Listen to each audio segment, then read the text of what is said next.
Hello degenerates. Here's a watch that I've had for a while. It's been one of my go-to beater watches and I very much like it.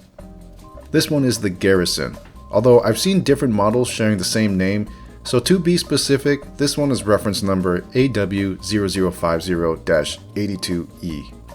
I'm not going to tell you that it's perfect or that it's the best value, but I will say that it's a good watch and it's been nothing but reliable for me. This probably isn't for someone that's so far down the watch collecting rabbit hole that they're beyond saving. But I would absolutely recommend it to someone that just needs a good old-fashioned watch that does watch things and is pleasing to look at from time to time. You'll notice that mine sports a fully brushed finish, and that's not how an AW0050 comes out of the factory.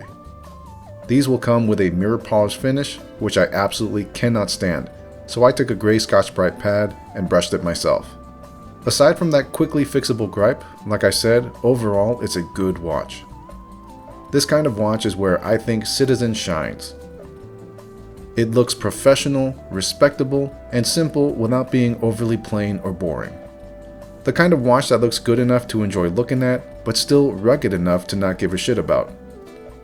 All in all, it's a very enjoyable wearing experience because of how worry-free it is. It's what I would consider a dad watch, where it's ready to go for wherever fatherhood takes you and is more than up for the inevitable bumps and knocks that are bound to happen. 100 meters of water resistance means you're taking this thing to the beach, the pool, or even on deployments. And the solar ego drive movement means you'll be on time for at least a decade. Even within the confines of your mother's basement, the ego drive movement can hold a charge anywhere from 6 months to even a few years. I've always considered Citizen's Lume to be the golden standard, but in this case the application is okay. It's not the worst, just not the best. That's probably because they only applied it to these tiny little dots instead of the entire numbers. It doesn't bother me, and it's certainly good enough for government work. It's quite comfortable to wear, and I find the dimensions are acceptable. The bezel measures just under 41 millimeters in diameter, and the entire case with the crown included comes in at 46.6 millimeters. It's not small, but the 48.3 millimeter lug-to-lug and 11 millimeter case thickness all works together well to create a balanced and proportional look. I've got around 7 3/4 inch wrists and it fits me just fine. The 22 millimeter lug width works with a lot of straps, so if you're not feeling the bracelet, you can very easily throw on something else to zhuzh it up a little. I think the two areas that people are going to have issues with are the mineral crystal and the push-pull crown. I can't say anything about the mineral crystal.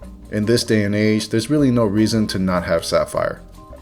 It's not a premium feature, it's not hard to get, and any marketing researcher would know it's preferred by a significant majority. The push-pull crown may seem inferior to a screw-down crown, but I promise it has no impact on the durability of any watch. In fact, the biggest risk to waterproofness in watches is damaged gaskets from over-tightening casebacks and crowns, so it can be argued that push-pull crowns are actually better. Whatever the subjective thoughts are on the matter, my overall thoughts is that the Garrison is a properly functioning tool watch. It's a good blend of utility and style, and as much as I prefer automatic watches, everyone needs a good old-fashioned quartz watch like this to pick up and go at a moment's notice.